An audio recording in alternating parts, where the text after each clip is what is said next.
Hey everyone, it's me Michael with Recreate Church. We are a community of life and love, leading people into a growing relationship with Jesus Christ. And no matter your story, you are welcome, you are wanted, and you are loved. Happy Easter. Wish I could be with you guys. Can't wait to be back with you at the Lord's Corner up in the middle of Hillsville at the intersection of 58 and 52. In the meantime though, I want to talk to you again about faith.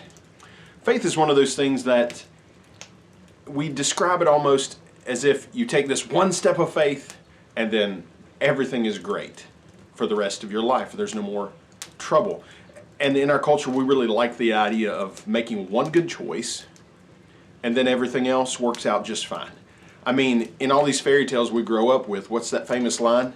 And they lived happily ever after. Now, what I'd like to know is what happened with Cinderella and Prince Charming after that. How did they manage to live happily ever after when life together is so difficult sometimes? I mean, you know that it took more than that first step in order for them to have their happily ever after. Well, I mean, consider, Prince Charming has got some pretty serious judgment issues. I mean, he chose a wife based on one dance and her choice of footwear. What other crazy, impulsive decisions did he make for the rest of their marriage that made things tough? And as for Cinderella herself, I mean, this is someone who must have so much emotional baggage from growing up with such a dysfunctional, abusive stepfamily. So I don't know how they managed to make their happily ever after if all it took was that one step and they fell in love. In addition to the things I mentioned, probably Prince Charming had stinky feet and Cinderella left her hair in the shower drain. So they were fighting all the other battles that every other couple faces. And yet we describe it as they lived happily ever after, as if they'd made one good decision and then everything was fine for the rest of our lives. That's not the way it works. Now,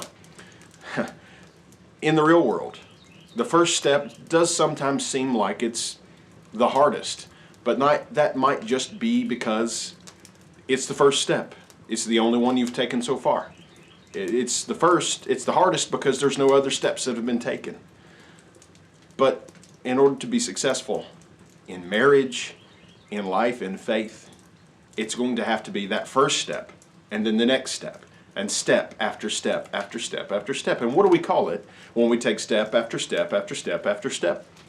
We call it walking. And walking is a wonderful metaphor for the life of a follower of Jesus. Following Jesus necessarily means moving, and Jesus walked everywhere he went, so we're walking, following him. The disciples did it, the 12, in a literal sense, but today we do it in more of a metaphorical sense. We're following Jesus. Now, I want to tell you, right now we need the faith to keep on walking. It takes a lot of faith to take the first step. But the step after step after step after step can be any harder. And we're living that right now, aren't we? I mean, it's been less than a month since in our state, the governor has limited a lot of activities. So it's been less than a month since the kids were out of school. It's less than a month since a lot of people are out of work and staying home and all of that. But it feels like so much longer, doesn't it? It's not even been a month yet. So what was harder for you? The first day of these restrictions or the 21st day? The first step or the 21st step? Well, obviously it gets harder as it goes along.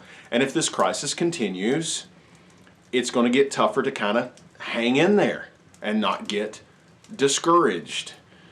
It takes faith for the first day, but it takes a lot more faith for all the days that follow. In your life, in your relationships, step one is a big deal. But step 1,000 might be an even bigger deal because not everybody gets that far. Not everybody has the faith to keep going. I want to tell you a story from the New Testament about a man who had faith to make this incredible first step. But he needed a lot more faith to keep on walking. So my encouragement to you today, from the depths of my heart, the thing that I feel like God would have me to say to you today is this: by faith, take the next step in the right direction. That ought to apply to you kind of no matter where you're at in your spiritual life. Maybe you're not sure what you believe, or maybe you've been walking with Jesus for decades.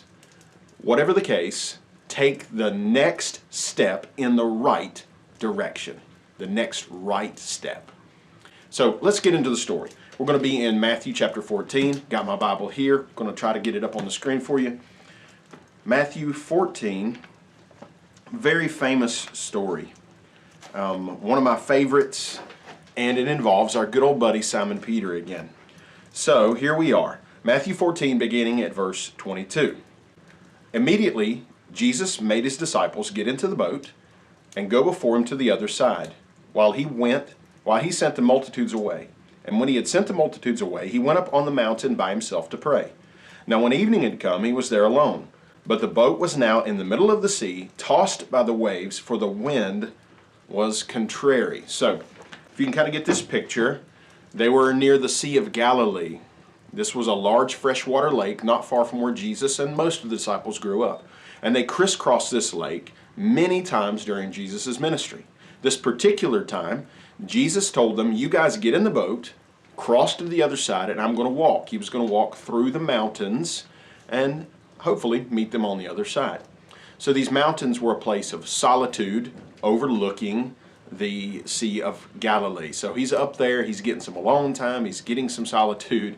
You might say he's getting some social distancing after being around the crowds all the time. So while Jesus is up in the mountains and while the disciples are crossing the Sea of Galilee, something happens. You see, geographically speaking, the Sea of Galilee is down in a bowl-shaped depression. So you have cold air coming off the mountains in the east, rushing down to the surface of the Sea of Galilee.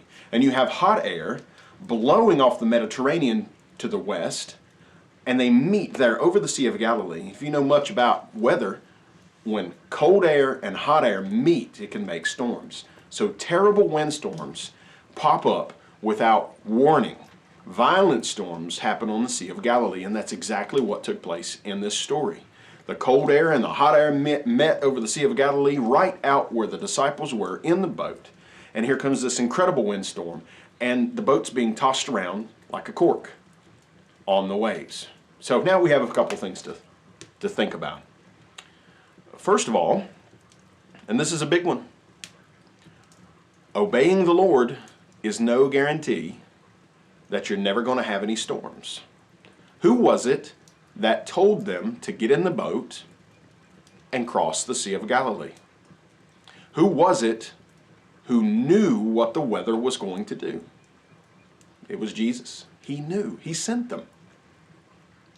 Just because you're doing what the Lord tells you to do doesn't mean there's never going to be any storms. See, people get this mistaken idea that if you just believe in Jesus, nothing's ever going to go wrong.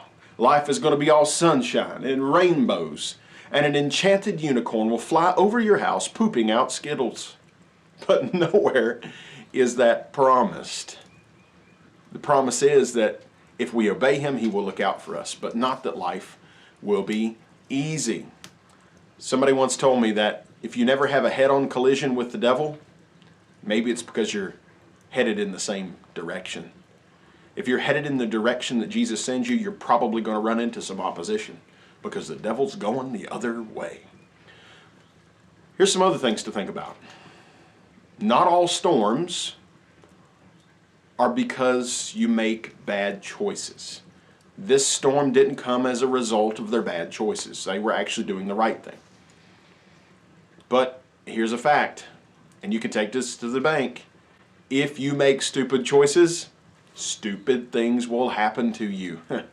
And if a lot of stupid things are happening in your life, maybe it's a good time to stop and make sure you're not doing some stupid things.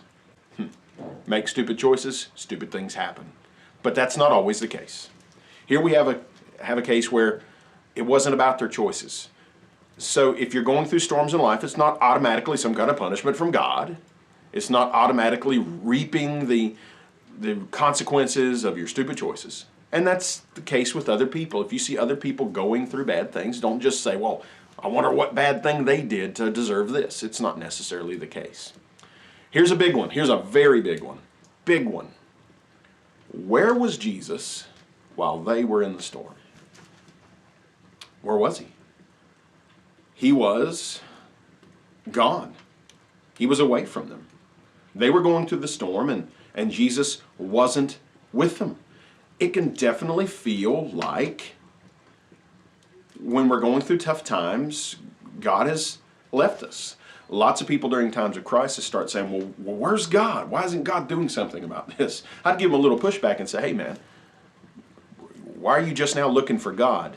If the only time you look for God is during a crisis, man, that's not real faith. I mean, if you had a friend who only called you when they needed to borrow money, is that really a friend?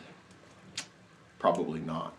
Good thing God is so much more merciful than we are. And when people call upon him, even though they've been kind of ignoring him for a long time, hey, I've been there and I've done that, he still answers. But I want to tell you right now, Jesus may not have been with them physically, but he was watching over them. Where was he while they were in the storm? He was up in the mountains.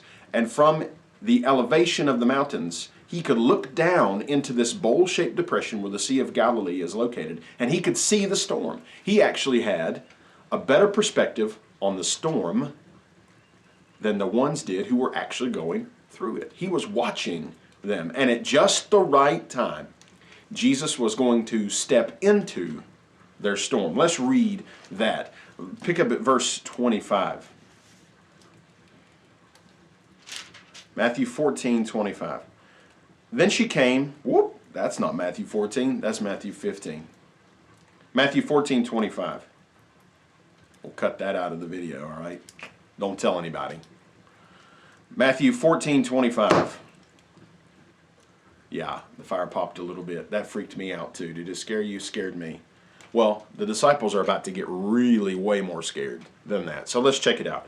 Matthew 14:25. Now in the fourth watch of the night, Jesus went to them, walking on the sea. And when the disciples saw him walking on the sea, they were troubled, saying, "It is a ghost." And they cried out for fear. But immediately Jesus spoke to them, saying, "Be of good cheer. It is I. Do not be afraid." So here they were. Jesus came to them during their storm. It's the fourth watch of the night, which is about 3 a.m. And the storm had been going on since evening, which was 6 p.m. in the Jewish way of thinking about time. So it's very possible that they had been in the storm at this point for 9 hours. 9 hours in an open, undecked fishing vessel, a small boat, relatively speaking, being pounded by the wind and by the waves.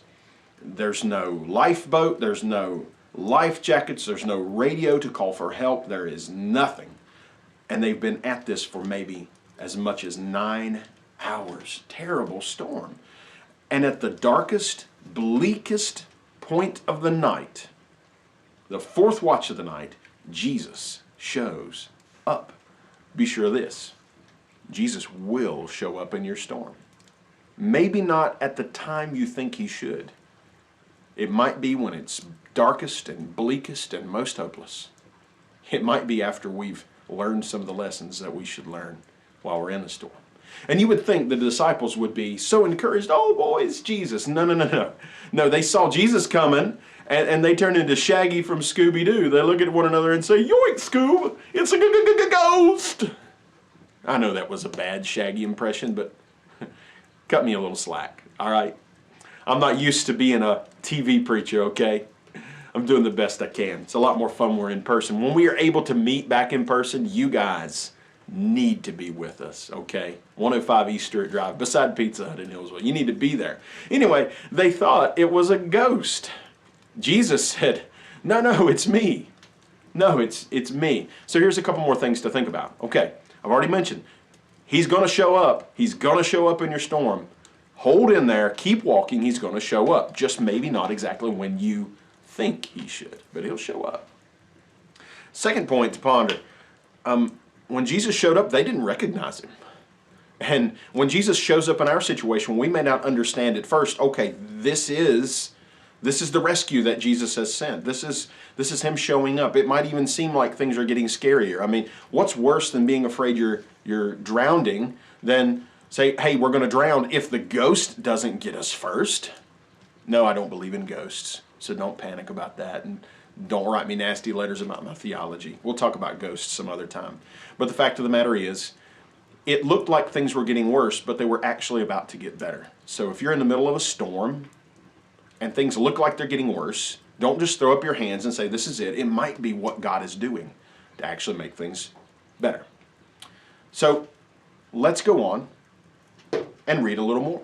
How about it? Verse 28. I think I'm actually in the right place this time. Peter answered him and said, Lord, if it is you, command me to come to you on the water. So he said, come.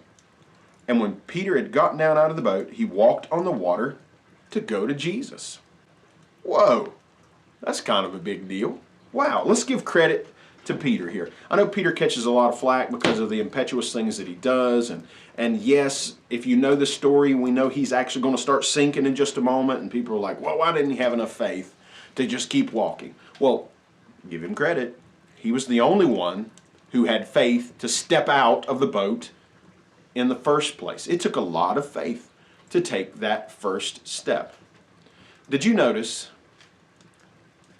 whose idea it was that he step out on the water? It was Peter's idea. Go back and check that out. Peter was the one who said, Lord, okay, if it's you, ask me to come to you. Now, a lot of people have questioned Peter's motivation and said, well, maybe Peter was just a show-off, or maybe he was a thrill seeker, or maybe he wanted to show everyone how great he was. I don't know. I can't read the man's mind, but this much is pretty clear from the story. Peter wanted to be where Jesus was. He wanted to be with Jesus, even if that meant walking on the water in the middle of a storm. And he asked Jesus, can I come out to you? And Jesus gave him this incredible opportunity, this miraculous, unbelievable opportunity. So be sure of this, that if your motivation is to be where Jesus is, you can ask him. See, the same Jesus that called to Peter will call to you. He will call you to step out of the boat, out of your comfort zone, onto the water, and to do us pretty incredible things if you ask. The other disciples just sat in the boat. Don't be like those guys. Even if Peter caught some flack for his faith faltering later, he was the only one who had faith to make the first step. Have faith and make the first step, and then ask for the faith to keep on walking. So let's look at the story here, continuing on. Verse 30. But when he saw that the wind was boisterous, he was afraid, and beginning to sink, he cried out, Lord, save me. Lord, save me. I love that scene. Now, he had faith for the first step. But do you notice that the additional steps to keep on walking took more faith than the first one? And we might say, well, surely that first step onto the water took the most faith. Well, I'm not so sure. Because the first step he did fine with. It was the step and step and step and step that took a lot more faith. Now be sure of this. If you're trying to do the right thing in your life, you are always going to face some wind and some waves. Guarantee it. If you're trying to do the right thing, you're going to experience some second thoughts and you're going to experience some doubts. Everything will scream at you to quit. You'll hear that little voice in your head, or maybe there'll be some real voices of real people who say, hey, you can't do this. You don't have the education to do this. You don't have the training to do this. You don't have what it takes. You can't handle it. You're gonna sink. And I'll tell you first thing, man, I've wrestled with those feelings so much. I've wrestled with doubts and second thoughts, and I've said at times, did God really call me to do what I'm doing? And if God really called me to this ministry thing, this preaching thing, this spiritual leadership Jesus thing, why is life so hard? You ever find yourself asking that? Hey, if God's real and God loves us and I'm really trying to do what he wants, why is it so hard? Why is it so doggone hard? It's always going to be like that. But let's look at the facts. Set our feelings aside for just a moment and look at the facts. So in this Peter story, when he started to sink, It wasn't because the atmospheric conditions suddenly changed. Nope. It's not like he got out on the water and the water was calm and then the storm came and then he started to sink. No, the storm had already started before he ever stepped out on the water. It wasn't the circumstances that really changed. It was his focus. It wasn't the storm that made him sink. It was the shift. The shift of his focus. That's when he started sinking. After his focus shifted from Jesus to the circumstances. That's when he started to sink. And then he cries out. And I love this. Oh, I love this prayer. It's one of the most sincere prayers in the entire Bible. He didn't have time to come up with one of those nice, polished King James Version prayers. Hey, I grew up in church hearing those prayers. Always admired the guys who could pray like that. I can't really do it, though. We don't see Peter in the storm calling out and saying, "Oh, verily, Lord, I cry out to you, O Master of the wind and the waves, that thou mightest still the waters and deliver me, thy servant, from the depths, lest I perish." No. He just said, "Lord, save me. Lord, save me." And I'm going to tell you right now, I've prayed that prayer many a time, not because I was sinking in the water, but because I was sinking in the mess in my life. And I just said, "Lord, save me." And that is a perfectly wonderful prayer. And let's look what happens when he says, "Lord, save me." The Lord is going to save him. Verse 31, and immediately Jesus stretched out his hand and caught him and said to him, "O you of little faith, why did you doubt?" And when he got into the boat, the wind ceased. Then those who were in the boat came and worshipped him, saying, "Truly you are the Son of God."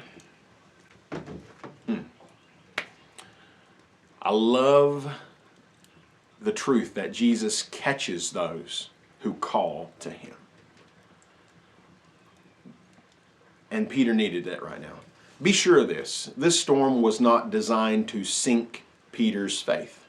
This storm was to sink faith into Peter, to build his faith. It was a teaching moment. I have a feeling that so many of the storms we experience are teaching moments. I'm not saying that God orchestrates a storm just so we'll learn a lesson, but I know this for a fact, that every storm has a lesson.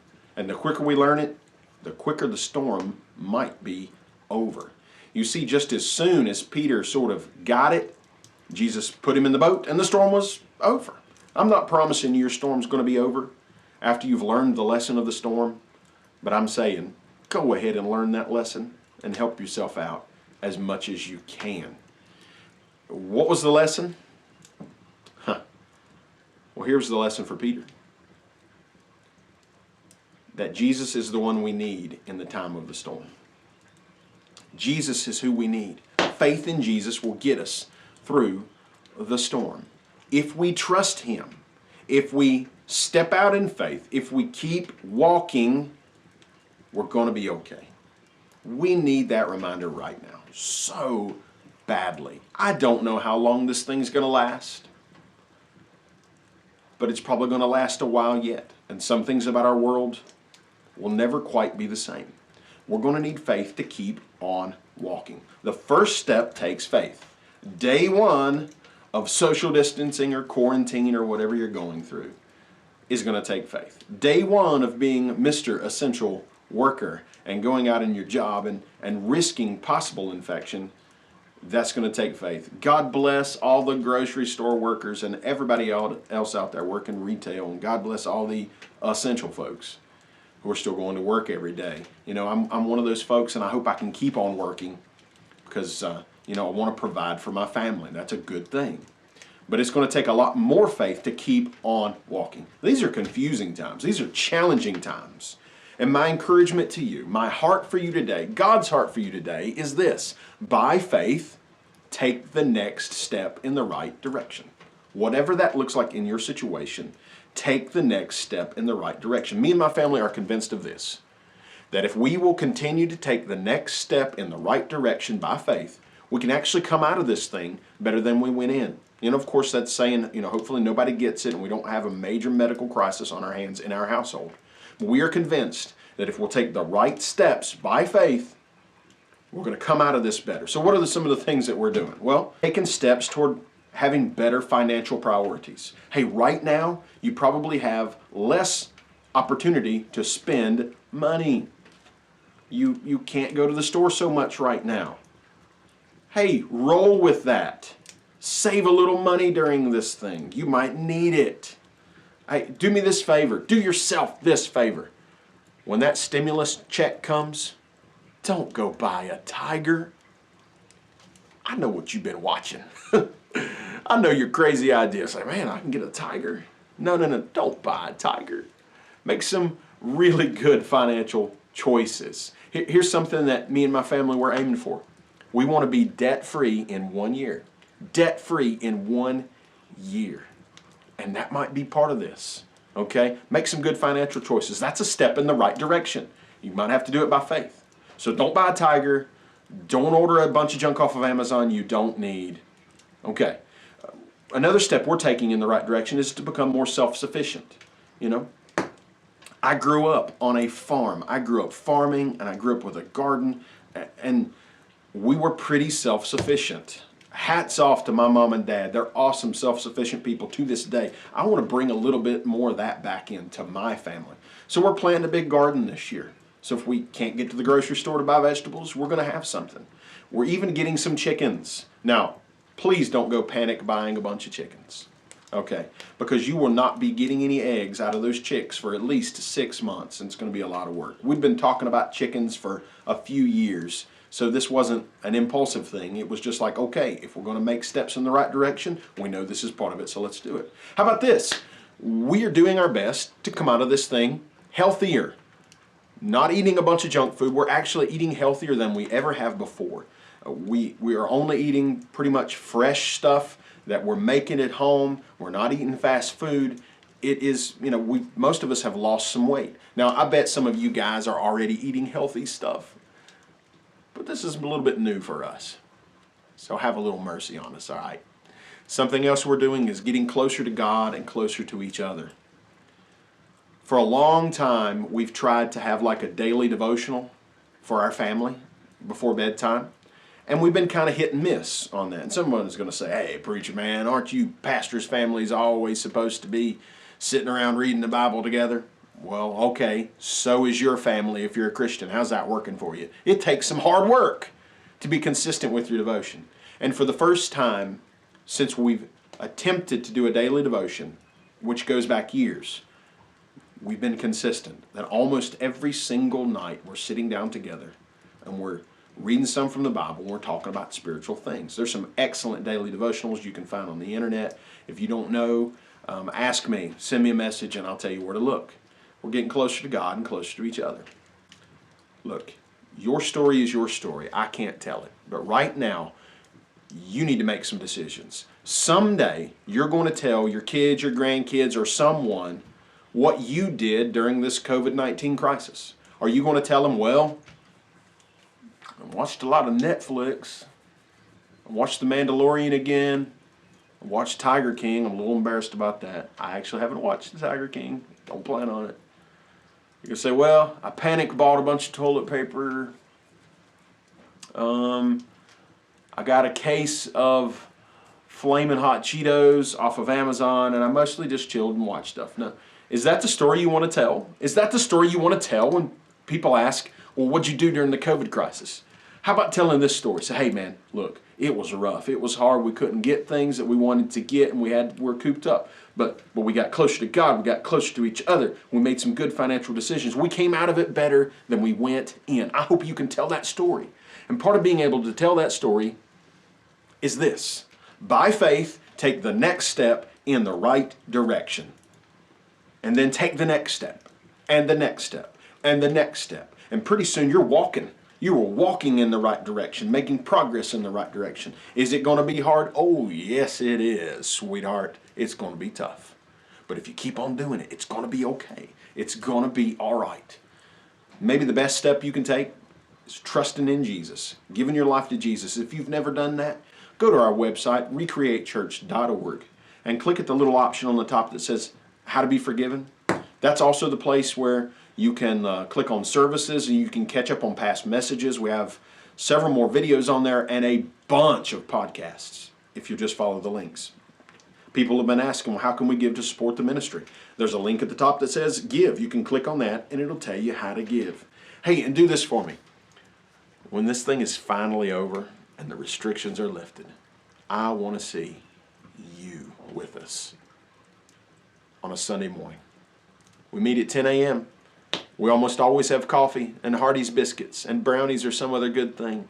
We have the most comfortable chairs of any church building in town. But that's not what I really want to tell you. What I really want to tell you most is that no matter your story, you're welcome, you're wanted, and you're loved by Jesus and by us. So this is your invitation. Trust in Him. He will get you through this storm. Can't wait to see you. Happy Easter.